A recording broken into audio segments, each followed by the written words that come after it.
Welcome back to my YouTube channel Sky Moto Vlogs. तो स्वागत है आप सभी का फिर एक बार मेरे YouTube channel Sky Moto vlogs में।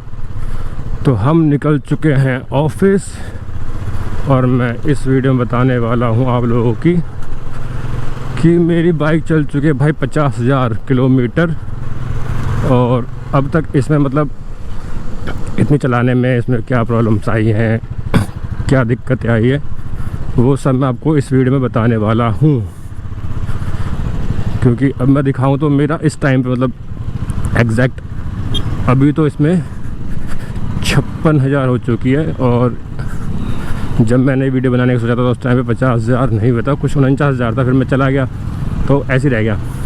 खैर 50,000 कंप्लीट होने पे जो भी है मैं वो बताता हूँ कि अब तक मैंने मतलब इसमें क्या क्या चीज़ें हुई हैं 50,000, और मैं उनका मोटा मोटा हो सका अगर मुझे याद रहा तो मैं खर्चा ही बता दूँगा कि ये प्रॉब्लम आने पे इतना खर्चा हो जाता है। तो जैसा कि इसमें अभी तक मेरी बाइक में जो सबसे मेन और काफ़ी लोगों की बाइक में बहुत जल्दी ये दिक्कत आती है, जो मैंने देखा है, मुझको भी सर्विस सेंटर वालों ने बात बताई है कि मतलब चैन सेट बहुत जल्दी ख़राब होता है बाइक का इनका। तो भाई मेरा जो चैन सेट ख़राब हुआ है ना, मेरा चैन सेट बिल्कुल एग्जैक्ट, और ये कोई वो नहीं है कि मतलब वैसे ही बोल रहा हूँ मैं, ये मेरा 50,000 पे ही ख़राब हुआ था एग्जैक्ट। वो भी ख़राब मतलब ये नहीं कि डेड हो गया था, मतलब चल रहा था बढ़िया। पर उसने सर्विस सेंटर वाले ने मुझे बोला कि इसको चेंज करवाना पड़ेगा तुम्हें, मतलब क्योंकि पिकअप थोड़ा कम सा हो गया था। तो उसने कहा था अगर आपको चेंज करवाना है करवा लो, नहीं करवाना तो मतलब एक आध सर्विस तक शायद या फिर कुछ दिन चल जाएगा ये, उसके बाद पर चेंज करवाना पड़ ही जाएगा आपको। तो मैंने वो चेंज करवा लिया था। तो वो ज़्यादा महंगा नहीं था, वो भी 3,500 ऐसे कुछ था, एग्जैक्ट तो अमाउंट नहीं पता, मतलब यही राउंड फिगर बता रहा हूँ, इसी पे कुछ का था वो। तो वो डला था इसका चैन सेट, मतलब मेरा पूरा 50,000 चला दिया। तो वो भी पर को शॉकिंग वाली बात है उसके लिए। वो कह रहा भाई इतनी चलती नहीं है बाइक जितनी तुम्हारी चल गई है, क्योंकि मैंने और भी लोगों को देखा है तो 30,000 35,000 पे मतलब ये नॉर्मली चले जाते हैं लोग क्लच प्लेट वगैरह, जो काफ़ी ज़्यादा क्लच का यूज़ करता है। मुझे लगता है मैं भी क्लच काफ़ी यूज़ करता हूँ क्योंकि ट्रैफिक वगैरह में होता है। अभी ट्रैफिक में नहीं चलता, पहले बहुत ट्रैफिक में चलता था मैं भी। तो क्लच मेरी अभी तक ख़राब हुई 50,000 किलोमीटर पे। उससे पहले मेरी कोई भी क्लच प्लेट नहीं ख़राब हुई थी। और मुझे याद भी इसलिए कि एक होता है ना कि यार मैं शायद डलवाई हो पहले और मुझे याद ना हो, तो मुझे इसलिए याद है क्योंकि जब ओरिजिनल क्लच प्लेट खोलते हैं ना, जब निकलती है बाइक में से, तो उस पर एग्जैक्ट डेट मेंशन होती है कि मतलब कब कब वो प्रोडक्ट यूज़ हुआ है, या मतलब उस पर डेट डली होती है बेसिकली। तो उस पर डेट थी मेरे प्रोडक्ट पे, तो इसलिए मुझे भी उसने बोला कि भाई आपका आज तक चेंज नहीं हुआ है, पहली बार चेंज हो रहा है। तो मेरा भी मेन यही चेंज हुआ था, एक प्रोडक्ट तो ये चेंज हुआ 50,000 चलाने पे। और बीच में जैसे कि हाइड्रोलिक्स तो मेरे इतने ख़राब हुए ना, ये ब्रेक होते हैं भाई बहुत ख़राब होते हैं मेरे, पता नहीं कैसे ख़राब होते हैं पर ख़राब बहुत होते हैं ये। मैंने उसको भी पूछा था कि मैं भाई बार बार ख़राब होने का रीज़न क्या है, मतलब ऐसा कुछ तो है नहीं कि मतलब मैं बहुत अजीब ही कुछ यूज़ कर रहा हूँ, नॉर्मल ब्रेक से तो है ये। तो उसने कहा था कि मतलब एकदम से जब झटका लग जाता है ना इस पर, तो उस वजह से ख़राब हो जाते हैं। तो मे भी ये रीज़न हो सकता है कि मेरी बाइक के बगल में एक बाइक और खड़ी होती है, तो उसका कई बार होता नहीं है हैंडल से हैंडल टकरा जाता है तो इस पर लग जाए, तो वो सीन हुआ हो कभी, हो सकता है। धूल कितनी उड़ रही है भाई तेरी, इसलिए मैं बस से आगे निकल रहा था, अगर पीछे रहता ना तो धूल में उड़ता रहता। तो इसके एक बार हाइड्रोलिक्स चेंज हुए हैं, एक बार मतलब हाइड्रोलिक्स का भी काम हो चुका है। हाइड्रोलिक्स का काम इसका हुआ था 20-25,000 पे, बहुत किट किट किट किट की आवाज़ करती थी। तो कई लोग बोलते हैं कि मतलब सेटिंग वगैरह हो जाती है, वो भी करवा ली थी तो उससे ठीक नहीं हुआ। फिर इसके हाइड्रोलिक्स जले थे मेरे, इसमें हाइड्रोलिक्स जो थे वो मैंने डलवाए थे NCR मोटरसाइकिल्स वाले से, जो रम्मी भाई है, आपने उसको यूट्यूब पे देखा होगा, NCR मोटरसाइकिल्स के नाम से उनका वो है, यूट्यूब भी है और वो है एक सर्विस सेंटर उनका, वो खाली बुलेट की सर्विस करते हैं। सर्विस वाकई बहुत अच्छी करते हैं वो, उसमें कोई वो नहीं है दो राय। और उसका पैसा मैं नहीं बताना चाहता, छोड़ो। हाइड्रोलिक्स डलवाए थे वो 10-12 हज़ार रुपये के डल गए थे वहाँ पे, इंक्लूडिंग सर्विस, पूरी बाइक की सर्विस वगैरह करी थी उन्होंने, हाइड्रोलिक्स वगैरह डाल दिए थे। ऐसी प्राइस था कुछ 10-12 हज़ार रुपये, जिसमें मेरे को बाइक छोड़नी भी पड़ी थी वहाँ पे 2 दिन के लिए, क्योंकि उनके पास काफ़ी बाइक वगैरह थी, तो मैं छोड़ के आ गया था वहीं पे। पर यह कि हाँ, उसके बाद से आज तक कभी ऐसा कुछ दोबारा इसमें कोई टिक टिक की आवाज़ नहीं आई। उन्होंने यही बताया था कि मतलब मैं शायद उसको मतलब जैसे होता है ना, बाइक स्टार्ट करके लेके चल देते हैं, ये रीज़न भी होता है कई बार ऑयल प्रॉपर नहीं पहुंच रहा था उसमें ऊपर, और मैं ऐसे ही भगा देता। सूखे जब चलते हैं तो ये दिक्कत आती है, तो मैं वो फॉलो करता हूँ। स्टार्ट मतलब सुबह जब पहली बार चलाता हूँ तो स्टार्ट करके छोड़ देता हूँ बाइक को थोड़ी देर, 30-35 सेकंड तक, ताकि ऑयल जो इंजन का ऊपर तक आ जाए। तो वो अभी तक कोई दिक्कत आई नहीं वैसे उसमें दोबारा से, तो बढ़िया चल रहा है वो। हाइड्रोलिक्स एक बार डल चुके हैं मेरे इसके अंदर, और एक बताया मैंने क्लच प्लेट एक बार डल गया, हाइड्रोलिक्स एक बार हुआ है। ये वो काम है जो एक बार हुआ है बस अभी तक 50,000 किलोमीटर में। थर्ड आइटम इसमें डला है कार्बोरेटर। कार्बोरेटर भी इसका एक बार डल चुका है, और वो इसलिए डला था क्योंकि एवरेज बहुत गंदी दे रही थी, मिसिंग कर रही थी। तो उसमें भी सेम सीन था, वो चल सकता था मेरा, और वो भी लास्ट सर्विस पे ही हुआ है। लास्ट सर्विस पे 3 चीज़ डली है मेजर इसमें, एक कार्बोरेटर डला था, और एक क्या कहते हैं इसको, डिस्क की जो प्लेट होती है डिस्क ब्रेक की, वो वाली प्लेट डली थी, और एक चैन ये क्लच प्लेट डली थी इसमें। तो ये 3 उसने लास्ट सर्विस पे डाली थी, जो 50,000 पे डली थी। मतलब उससे पहले ना कार्बोरेटर कभी ख़राब हुआ था मेरा, ना कभी चैन सेट ख़राब हुआ था। ये आइटम मेरे पहली बार डली है इसके अंदर, और सारी मेजर थे जो मतलब अगर एज दिखाई जाए तो 50,000 किलोमीटर तक पे चेंज जायज़ भी है, इतना तो चलता है, इससे ज़्यादा क्या चलाओगे यार। तो वो वाला सीन है, तो उतना चल गई थी मेरी ये वाले पार्ट्स दोनों। गर्मी की वजह से ना, सीरियसली बता रहा हूँ, बोलने में भी गला सूख रहा है बार बार, ज़्यादा जल्दी बोलने से। अब थोड़ा आराम से बोलेंगे, रिलैक्स करते हुए, टाइम बहुत है अपने पास, और शायद फिर आपको भी समझ में आएगा मैं क्या बोल रहा हूँ। ऐसा भी हो सकता है ना समझ में आ रहा जल्दी के चक्कर में। तो मैं यही बता रहा था, इसके अंदर कार्बोरेटर डल चुका है, एक बार डला है वो, उससे पहले कभी नहीं डला। चैन सेट एक बार डल चुका है, वो भी कभी नहीं डला। मास्टर सिलेंडर बहुत डले हैं इसके अंदर मैं सही बता रहा हूँ, खुद परेशान हूँ कि ख़राब कैसे होता है। मास्टर सिलेंडर और डिस्क प्लेट तो इतनी डली है ना इसके अंदर, मतलब 50,000 में कम से कम मुझे लग रहा है 5 बार डलवा दी होगी मैंने इसके अंदर, पक्का कितनी बार डल चुका है इसके अंदर मेरा बहुत जल्दी ख़राब होता है, ये पता नहीं ठुकने से होता है, किसी तो रीज़न मुझे नहीं पता।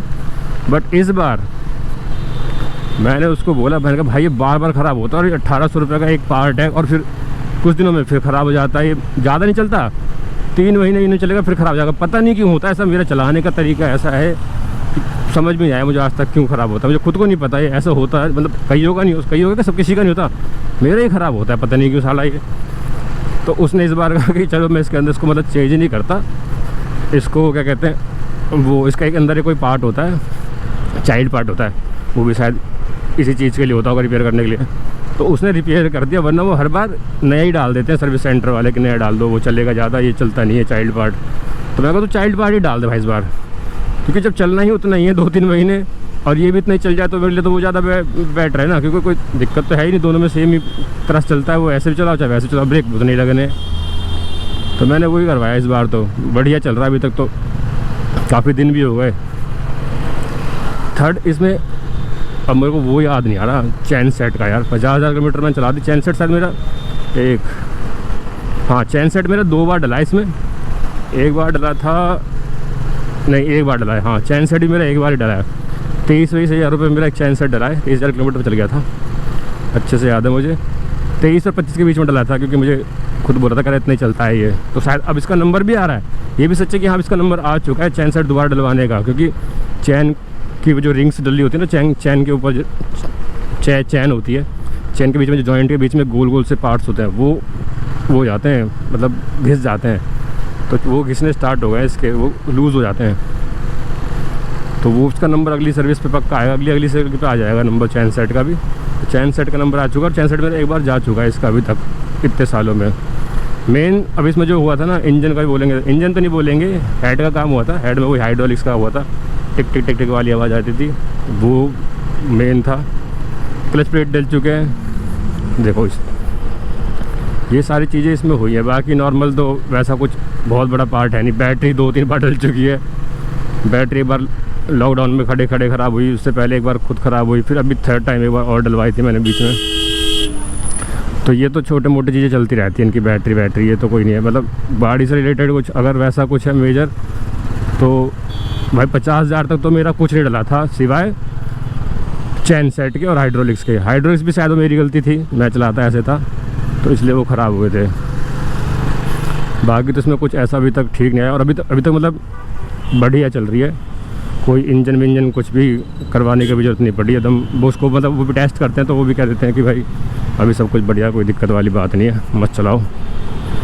और अभी चल ही रही है ठीक ठाक, क्योंकि मेरा थोड़ा सा ये भी है कि भाई मैं नहीं करता, मतलब ऊट पटांग तरीके से नहीं चलाता।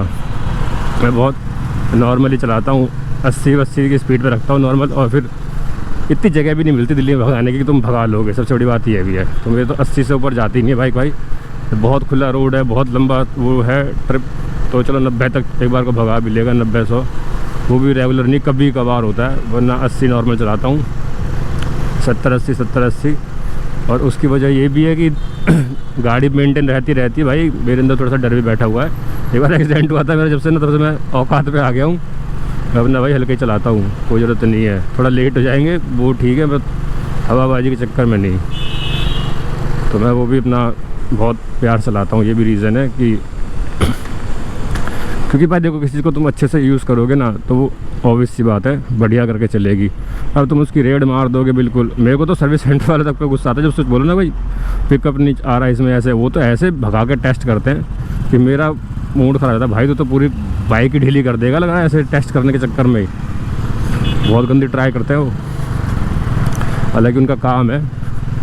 पर मैं बहुत नॉर्मल चलाता हूँ तो शायद इसलिए भी काफ़ी अच्छी चल रही है। क्योंकि मैंने कईयों को देखा भाई, मेरे दोस्तों की बाइक है, उनके तो 20-20 हज़ार रुपये 20-20 हज़ार रुपये का 20-20 हज़ार किलोमीटर पे क्लच प्लेट चेंज हो जा रही हैं, ये सब चीज़ें चेंज हो जा रही। तो उस हिसाब से तो मैंने मतलब बहुत सही चलाता हूँ। और मुझे वो भी बता रहा था कि भाई तुम्हारा बहुत अच्छा चल गया, तुमने बहुत अच्छे चलाई है बाइक को, इसलिए इतने लंबे खिंच भी गए हैं ये क्लच प्लेट, वरना बोल जाते हैं लोगों के। बाकी वैसे कभी कोई प्रॉब्लम नहीं आई मुझे भाई। 50,000 किलोमीटर बस सर्विस कराओगे तो मज़े लोगे, स्मूथ चलेगी, उतना मज़ा आएगा चलाने में।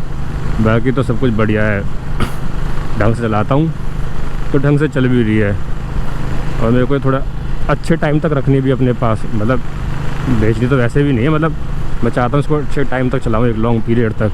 तो मैं इसको थोड़ा सा मेंटेन करके रखता हूँ। और मैं सर्विस कभी बाहर नहीं करवाता, ये बात भी सही है। मैं हमेशा सर्विस सेंटर से ही करवाता हूँ इसके, जबकि मेरे पेड सर्विस होती है। इसको 6 साल हो चुके हैं इस बाइक को, और अभी भी मैं इसको अगर धो धा के चमका दूँ ना, लगती नहीं है कि 6 साल पुरानी बाइक होगी भाई। हर चीज़ ओरिजिनल है, एक भी चीज़ बाहर से नहीं करवा रखी, कुछ भी बाहर का नहीं है इसमें, एक पार्ट भी।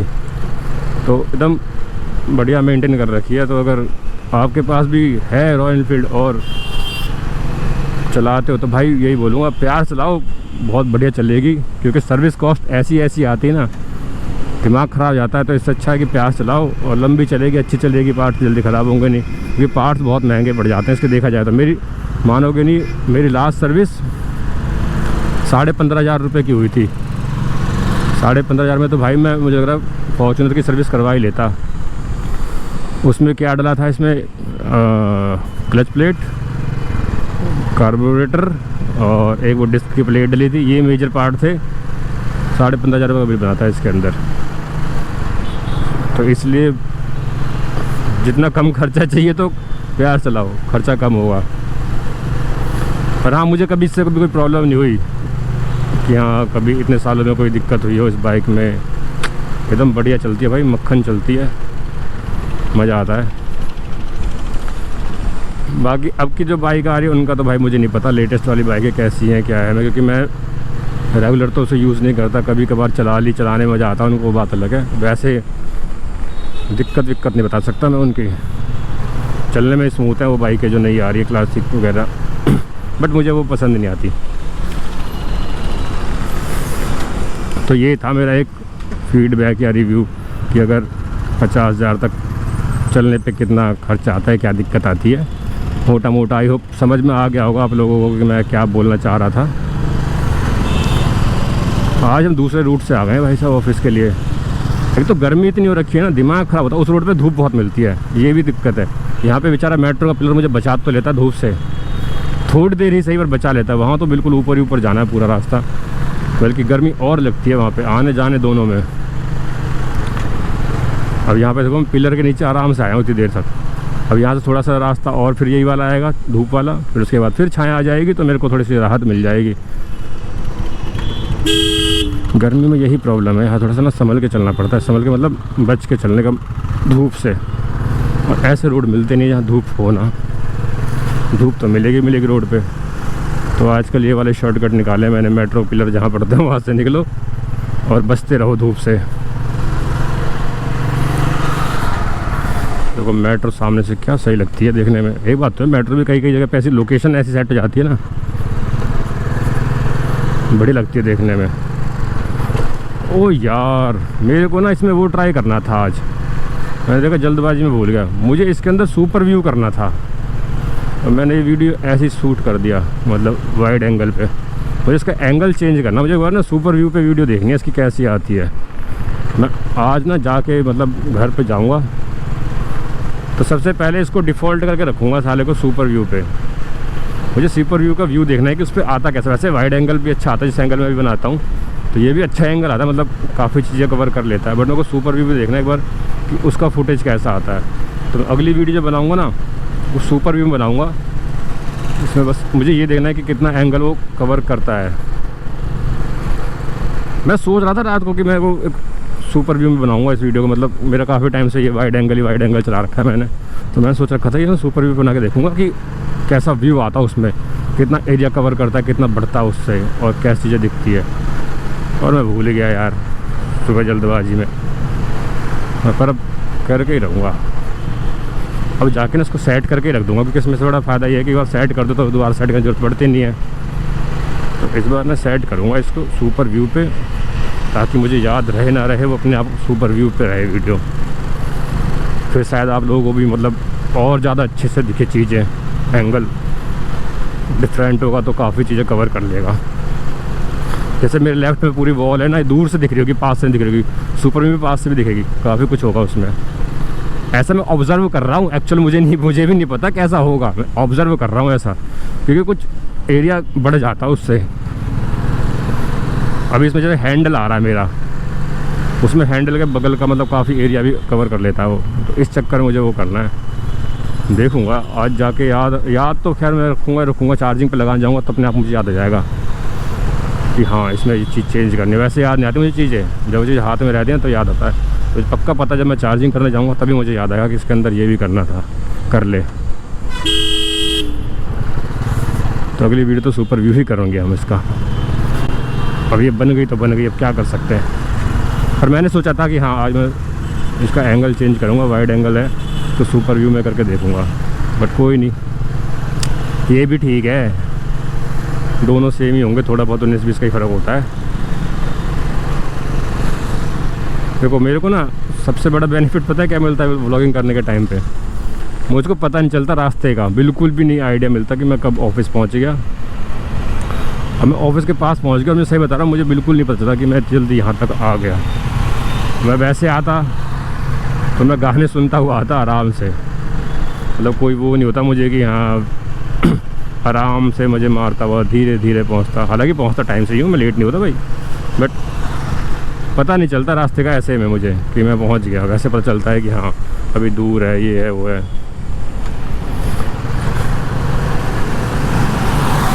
ये है सेक्टर 62 का मेट्रो स्टेशन। 62, हमारा है 63। मेट्रो स्टेशन बहुत पास है यहाँ पे। ये रहा 62, अभी देखो जहाँ से मैं कट लूँगा वो 63, मतलब बहुत पास मेट्रो स्टेशन आ रखे हैं। और इसके ज़रा आगे 59 है, मतलब यहाँ पे ऐसे नहीं है कि अगर 62 तो आगे 60 होगा ना, आगे 59 होगा ऐसे हैं आगे सेक्टर भी। बहुत अजीब गरीब बना रखा है।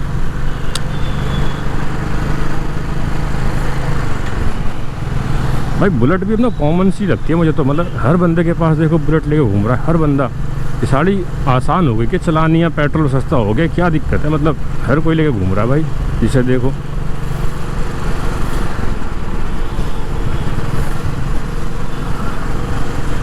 पैसा है भाई, पैसा लोगों के पास। बुलेट हेलीकॉप्टर सब ले रहे हैं आजकल। हमारा भी जिस टाइम पे हम लेने गए थे तो हमारे पास भी ये था कि भाई ये लेनी है, मतलब एक था लेनी है तो ये लेनी है। हालांकि मैंने पहले स्प्लेंडर भी चलाई है भाई, पहले वो थी मेरे पास, पर लेनी थी तो ये ली फिर हमने। और ये है सेक्टर 63 हम पहुंच गए हैं। पहले तो जाके आराम से एसी चला के बैठूंगा 5 मिनट पानी पी के। भाई गला ना पूरा सूख सा जा रहा है।